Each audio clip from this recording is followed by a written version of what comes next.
আমার নাম মোহাম্মদ বাদিউজ্জামান। আমি এনায়েতপুর হাই স্কুল মানিকচক ব্লকের এনায়েতপুর হাই স্কুলের প্রধান শিক্ষক। আজকে আমরা একটা এফআইআর সাবমিট করলাম মানিকচক থানায়।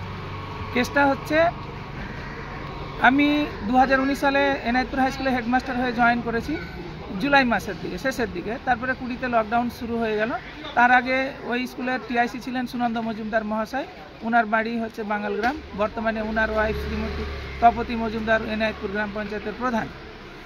তো উনি আমাকে চার্জগুলো বুঝিয়ে দিচ্ছিলেন না। আমি 2022 সালের শেষের দিকে ব্লকের সঙ্গে যোগাযোগ করে কন্যাশ্রীর দায়িত্ব আইডি পাসওয়ার্ডটা চেঞ্জ করে নিজের নামে নেই। তারপরে দেখি যে অনেক মেয়েরই কন্যাশ্রী ফর্ম ফিল আপ হয়নি, এবার বারবার বলছে। আমি সেটাকে খোঁজ নিতে গিয়ে দেখলাম যে অনেক মেয়ের কন্যাশ্রীর কেটুর টাকা 2021 সালে উঠে গেছে, ওদের নামে টাকা উঠে গেছে। এইরকম আমি ওরাকে জানালাম যে তোদের টাকা 21 সালে উঠে গেছে। তো ওরা বলে যে না স্যার, আমরা টাকা পাইনি।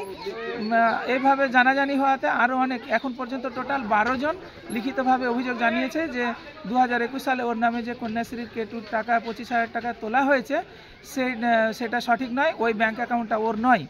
তো এইটা দেখার পর আমি অনলাইনে পোর্টালে সার্চ করে সমস্ত ডিটেলস ডাউনলোড করেছি, করে টোটাল ঘটনা বিস্তারিতভাবে জানিয়ে ব্যাঙ্ক অ্যাকাউন্ট নাম্বারগুলো সহ আজকে এফআইআর করলাম। সমস্ত কেটুর যে ফর্ম আপলোড করা হয়েছে সেই ফর্মে সই করেছেন সুনন্দ মজুমদার মহাশয়, অ্যাসিস্ট্যান্ট হেডমাস্টার সিল দিয়ে। উনি বর্তমানে অ্যাসিস্ট্যান্ট হেডমাস্টার। আমি জয়েন করার আগে উনি টিআইসি ছিলেন ওই স্কুলের, কিন্তু তিনি অ্যাসিস্ট্যান্ট হেডমাস্টার সিল এভাবে ব্যবহার করতে পারেন না, এটাও কিন্তু বেআইনি। আর সব থেকে বড় কথা হচ্ছে যে উনি এভাবে আপলোড করেছেন, তারপরে মেয়েগুলো টাকা পেল না। তো এই জবাবটা ওনাকেই দিতে হবে। আমি চাইছি পুলিশ এর পূর্ণাঙ্গ তদন্ত করুক, যা দোষীদের শাস্তি দেওয়া হোক এবং মেয়েদের অধিকার যাতে ফিরে পায় তার বন্দোবস্ত হোক। এখানে কিছু ইন্টারেস্টিং ফ্যাক্ট আমার ধরা পড়েছে খুঁজতে গিয়ে, যে সবগুলো মেয়েরই যে ব্যাঙ্ক অ্যাকাউন্টে টাকা ঢোকানো হয়েছে সেই ব্যাঙ্ক অ্যাকাউন্টটা বঙ্গীয় গ্রামীণ বিকাশ ব্যাঙ্ক ধরমপুর ব্রাঞ্চে খোলা হয়েছে সেই অ্যাকাউন্টটা। তো এটা আশ্চর্যজনক বিষয় যে সমস্ত মেয়ের ব্যাঙ্ক অ্যাকাউন্ট কি করে ধরমপুর ব্রাঞ্চে খোলা হলো। কারণ সবারই বাড়ি ধরমপুর নয়, বেশিরভাগেরই এনায়েতপুর আছে, অনেকে নোয়াদা আছে, তারা ইউকো ব্যাঙ্কে অ্যাকাউন্ট খোলে। ওরা বলছে যে না স্যার, আমরা ওই গৌড় গ্রামীণ ব্যাঙ্কে কোনোদিনই অ্যাকাউন্ট খুলিনি, ওই অ্যাকাউন্ট আমাদের নয়, অথচ ওদের নামে ওই অ্যাকাউন্ট খুলে সেখান থেকে টাকা তোলা হয়েছে।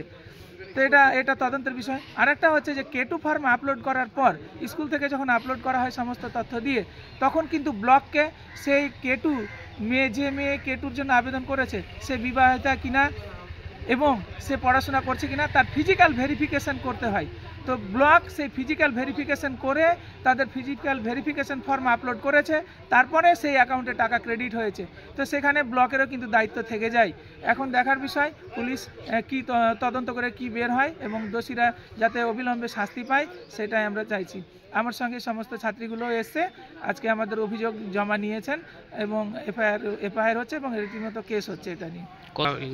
এখন পর্যন্ত 11 জন অভিযোগ জানিয়েছে। 2021-22 কেটুর লিস্ট আমি যাচাই করে দেখলাম যে আর একটা ইন্টারেস্টিং ম্যাটার হচ্ছে যে এ সমস্ত মেয়েদের K1 ফর্ম ফিল আপ করা হয়েছে 2020 সালে, অথচ তাদের কেটু তোলা হচ্ছে 2021 সালে। নর্মালি K1 ফিল আপ হয় একটা মেয়ের 13 বছর বয়সে ক্লাস 8-এ উঠলে, এবং সে কেটু পায় 18 বছর বয়স, মানে 5 বছর পরে। সেখানে 20তে K1 ফিল আপ করে 21-এ কেটু তোলা হচ্ছে, সেটাই কিন্তু যে জালিয়াতি হয়েছে এটা তার প্রমাণ জলজান্ত। ওই লিস্ট ভেরিফাই করে দেখা গেছে 42 জন মেয়ের 2020-তে K1 ফর্ম ফিল আপ করা হয়েছে এবং সেই 42 জন মেয়ের টাকা তোলা হয়েছে 21-এ কেটুর টাকা তোলা হয়েছে 21 সালে। আমার নাম মোহাম্মদ বাদিউজ্জামান। আমি এনায়েতপুর হাই স্কুলের প্রধান শিক্ষক।